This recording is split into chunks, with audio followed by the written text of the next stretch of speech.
रयत शिक्षण संस्थेचे सद्गुरू गाडगे महाराज कॉलेज कराड अर्थशास्त्र विषयाच्या प्राध्यापिका सौ मांडके एस.एच.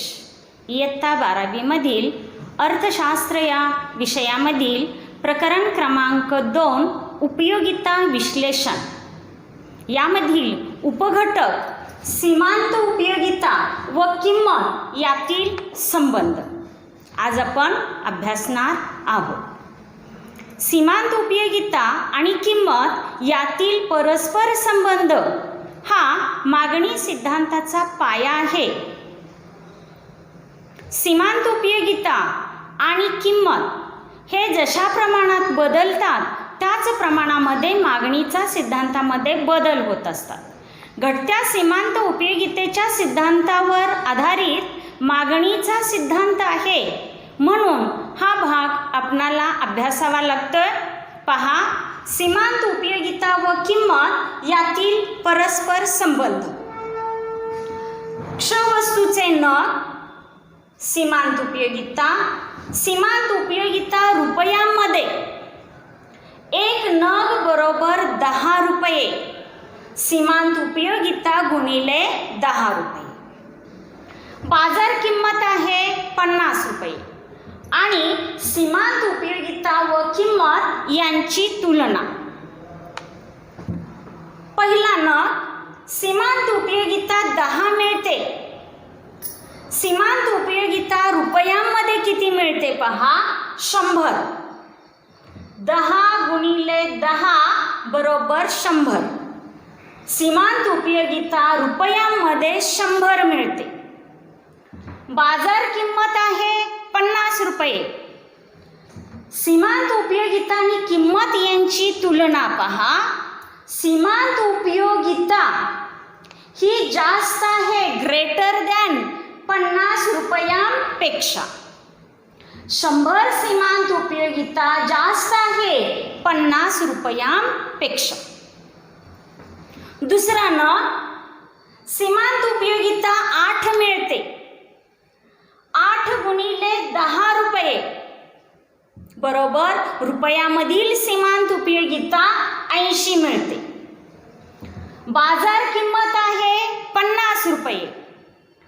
सीमांत उपयोगिता 80 जास्त आहे 50 रुपयांपेक्षा. 80 सीमांत उपयोगिता ग्रेटर दॅन जास्त आहे 50 रुपयांपेक्षा. तिसरा नग सीमांत उपयोगिता 7 मिळते. सीमांत उपयोगिता रुपयांमधील 7 गुणिले 10 रुपये 70 मिळते. बाजार किंमत आहे 50 रुपये आणि सीमांत उपयोगिता आणि किंमत यांची तुलना. 70 सीमांत उपयोगिता ग्रेटर दॅन जास्त आहे 50 रुपयांपेक्षा. चौथा नग सीमांत उपयोगिता 5 मिळते. सीमांत उपयोगिता रुपयांमधील 5 गुणिले 10 रुपये बरोबर 50. 50 सीमांत उपयोगिता रुपयांमधील मिळते. बाजार किंमत 50 रुपये आहे आणि सीमांत उपयोगिता आणि किंमत यांची तुलना. 50 सीमांत उपयोगिता बरोबर 50 रुपये. या ठिकाणी उपभोक्त्याचा समतोल साधला जातो. पाचवा नग सीमांत उपयोगिता 3 मिळते. सीमांत उपयोगिता रुपयांमधील 3 गुणिले 10 रुपये 30 सीमांत उपयोगिता रुपयांमधील मिळते. बाजार किंमत आहे 50 रुपये. सीमांत उपयोगिता 30 कमी आहे 50 रुपयांपेक्षा. 30 सीमांत उपयोगिता लेस दॅन 50 रुपये.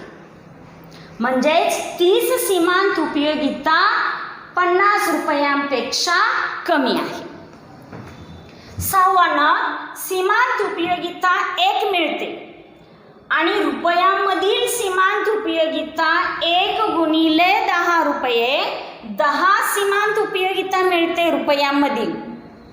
बाजार किंमत आहे 50 रुपये आणि सीमांत उपयोगिता व किंमत यांची तुलना आहे 10 सीमांत उपयोगिता लेस दॅन कमी आहे 50 रुपयांपेक्षा. अशा पद्धतीने सीमांत उपयोगिता आणि किंमत यातील संबंध आहे.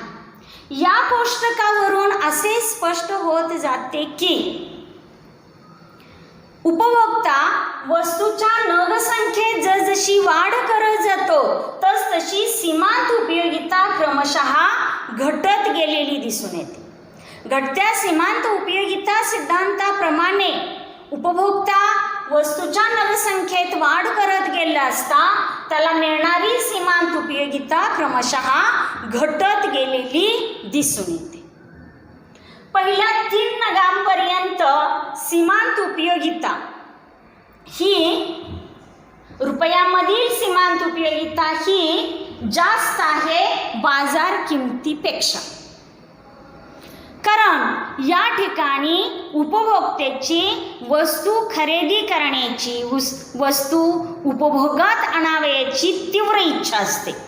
म्हणून सीमांत उपयोगिता बाजार किमतीपेक्षा या 3 नगांच्या ठिकाणी जास्त आहे. चौथ्या नगाच्या ठिकाणी सीमांत उपयोगिता आणि बाजार किंमत बरोबर आहेत, समान आहे.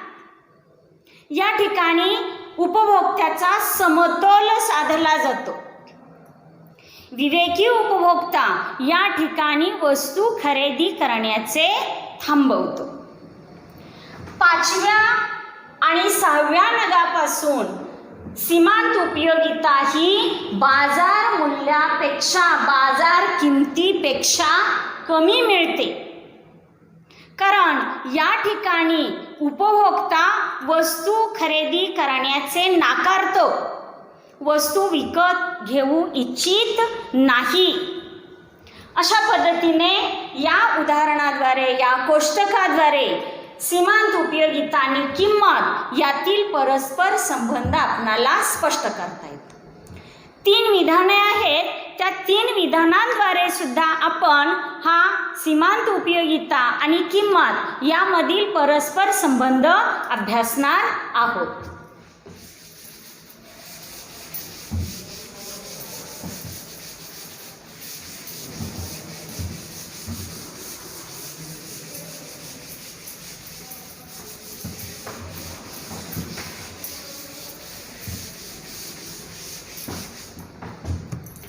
पहिले विधान आहे,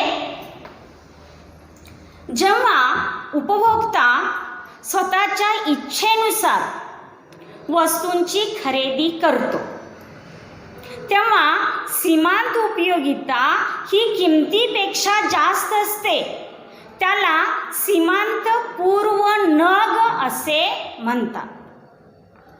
इंग्रजीमध्ये त्याला काय म्हणतात पहा, MUX marginal utility X greater than PX.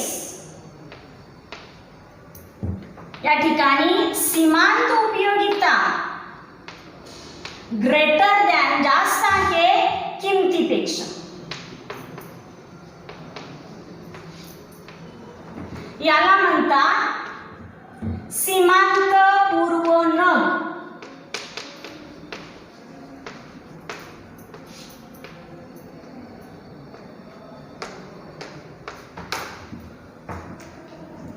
दुसरे विधान आहे,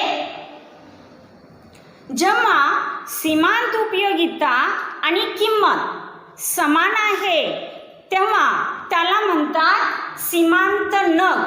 त्याला इंग्रजीमध्ये काय म्हणतात पहा, MUX marginal utility X equal PX. सीमांत उपयोगिता बरोबर किंमत. याला म्हणतात सीमांत नग. या ठिकाणी उपभोक्त्याचा समतोल साधला जातो आणि तिसरे विधान आहे MUX मार्जिनल युटिलिटी लेस दॅन PX. सीमांत उपयोगिता कमी आहे किमतीपेक्षा, त्याला म्हणतात सीमांतोत्तर न.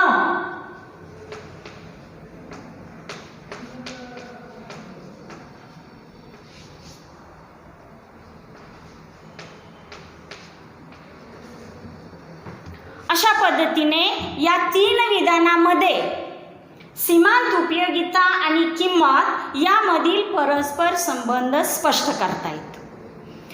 विवेकी उपभोक्ता जेव्हा सीमांत उपयोगिता MUX इक्वल्स PX असतो तेव्हा विवेकी उपभोक्ता खरेदी करण्याचे थांबवतो. अशा पद्धतीने सीमांत उपयोगिता आणि किंमत यातील परस्पर संबंध हा मागणी सिद्धांताचा पाया आहे. या ठिकाणी आपले प्रकरण क्रमांक 2 संपलेले आहे. आपण या प्रकरणावरती काही प्रश्न अभ्यासणार आहोत.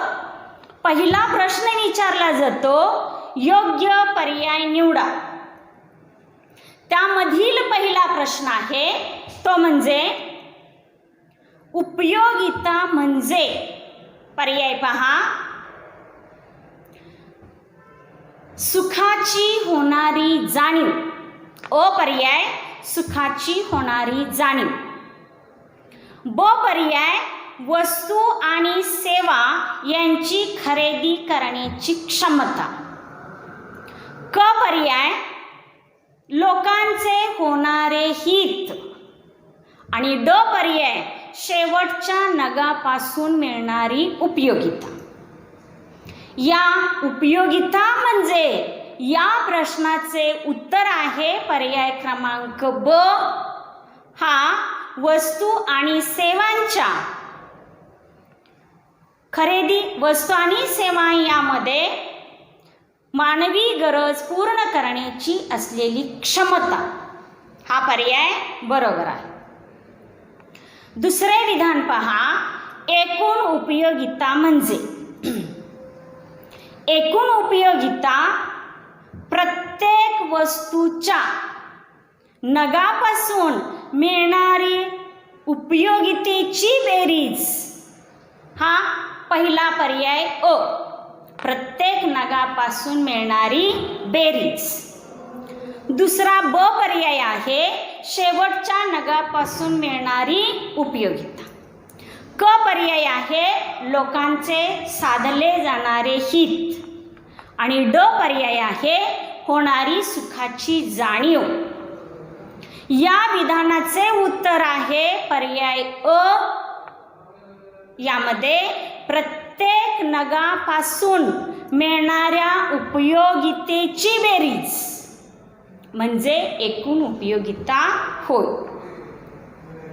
तिसरे विधान, एकूण उपयोगिता सर्वाधिक असते.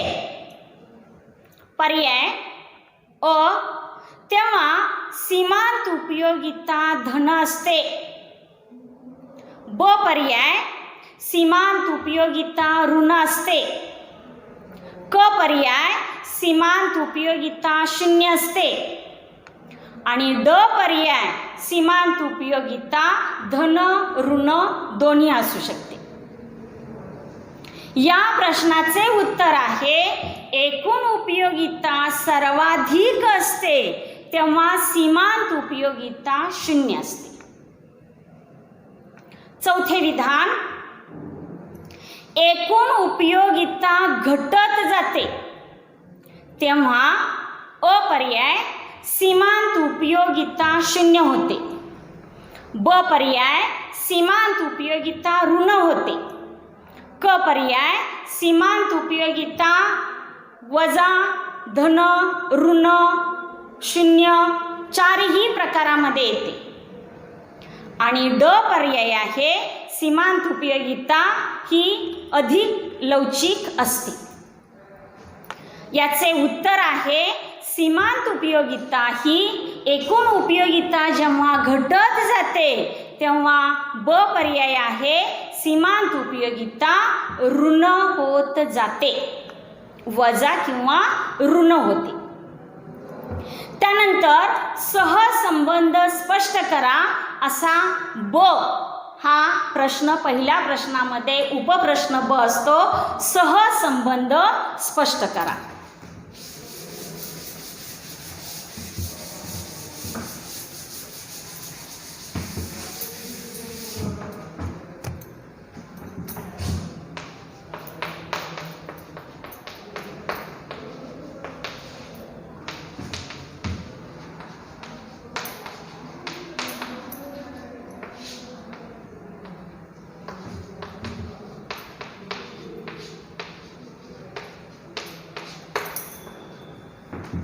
पहिले विधान पहा. उपयोगिता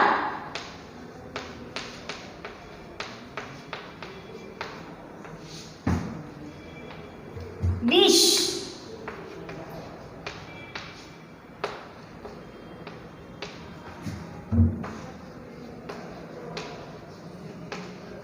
उपयुक्तता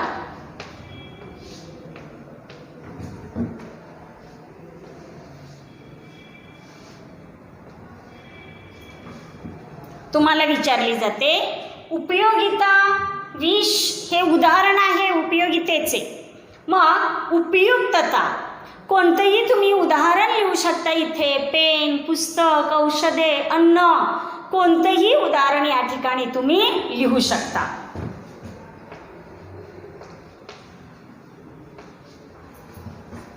दुसरे विधान. उपयोगिता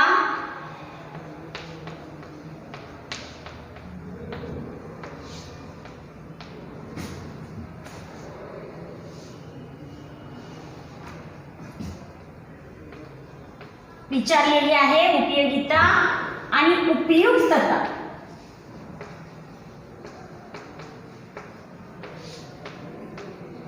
उत्तर दिलेलं आहे हित. म्हणजे या ठिकाणी व्याख्या अपेक्षित आहे. उपयुक्ततेच्या व्याख्येमध्ये लोकांचे होणारे हित म्हणजे उपयुक्तता. आता आपल्याला विचारलेलं काय आहे? उपयोगिता. उपयोगितेची व्याख्या त्यावेळी आठवायची आहे आणि वस्तू आणि सेवांमध्ये मानवी गरज पूर्ण करण्याची असलेली क्षमता म्हणजे उपयोगिता होय. इथे क्षमता हा शब्द अपेक्षित आहे.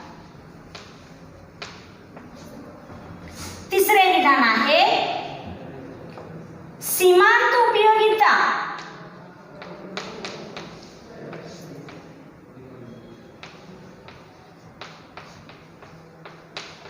सीमांत उपयोगिता शून्य असते तेव्हा एकूण उपयोगिता विचारलेली आहे.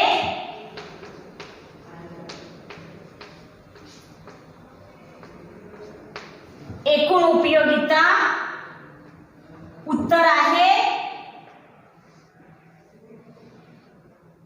सर्वाधिक.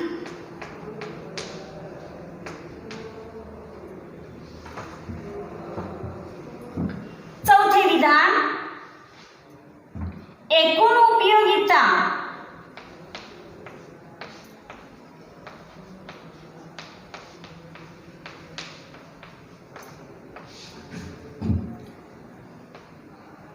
एकूण उपयोगिता घटत जाते.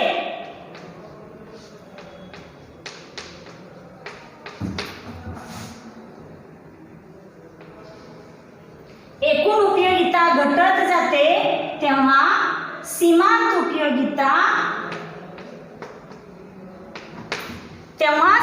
उपयोगिता वजा किंवा ऋण होते.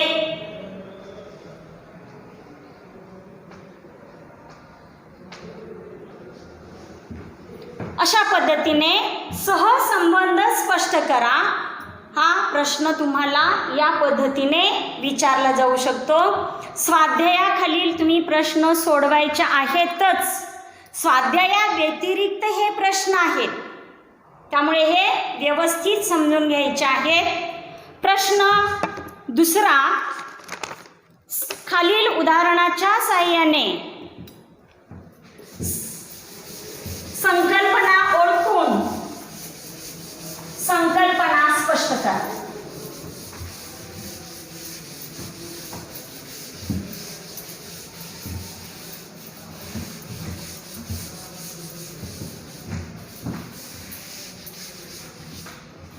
उदाहरण दिलेलं असतं, व्यक्ती क्ष वस्तूंची खरेदी करते आणि आपली गरज पूर्ण करते.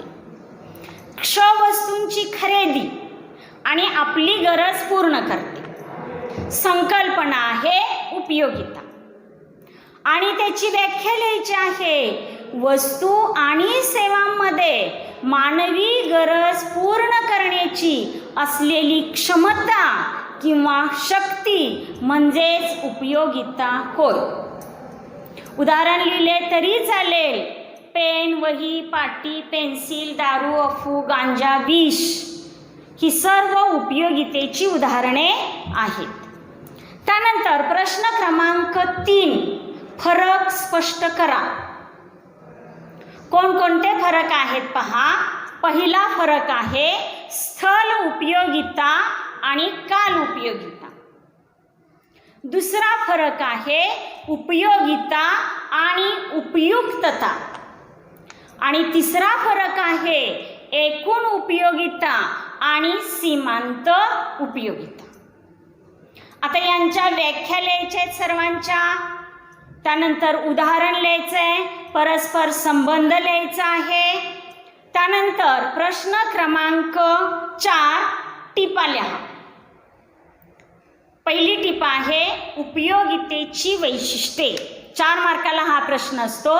उपयोगितेची सर्वच्या सर्व वैशिष्ट्ये या ठिकाणी अपेक्षित आहेत 4 मार्कांसाठी.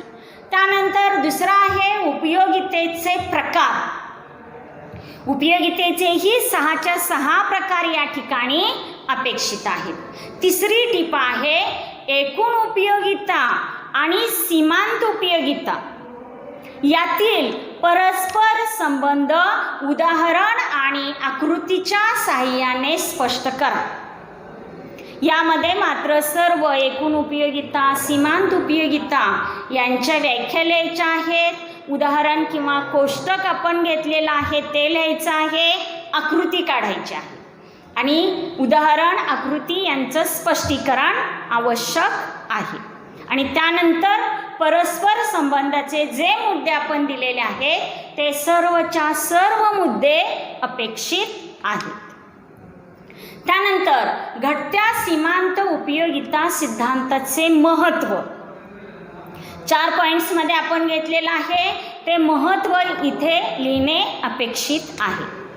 त्यानंतर प्रश्न क्रमांक 5, खालील विधानाशी सहमत आहात किंवा नाही ते सकाराने स्पष्ट करा.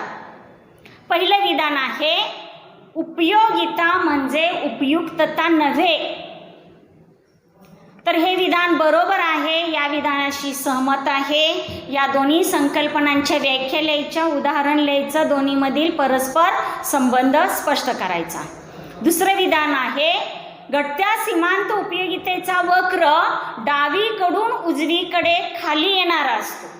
या विधानाशीही सहमत आहे. याची आकृती आवश्यक आहे आणि काही कारणे आवश्यक आहेत. आणि तिसरे विधान आहे एकूण उपयोगिता आणि सीमांत उपयोगिता या दोन्ही संकल्पना सारख्याच आहेत. तर दोन्हीमधील परस्पर संबंध या विधानाशी सहमत नाही. दोन्हीमधील परस्पर संबंध या उत्तरात अपेक्षित आहे. आणि प्रश्न क्रमांक 6, घटत्या सीमांत उपयोगितेचा सिद्धांत स्पष्ट करून या सिद्धांताचे अपवाद स्पष्ट करा. या प्रश्नाच्या उत्तरामध्ये सिद्धांताचे 5ही भाग अपेक्षित आहेत. पहिला भाग सिद्धांताचे विधान, दुसरा भाग सिद्धांताचा तक्ता किंवा कोष्टक, तिसरा भाग सिद्धांताची आकृती, चौथा भाग सिद्धांताची गृहीते आणि पाचवा भाग सिद्धांताचे अपवाद. अशा पद्धतीने प्रकरण क्रमांक 2 वरती प्रश्न विचारले जातात.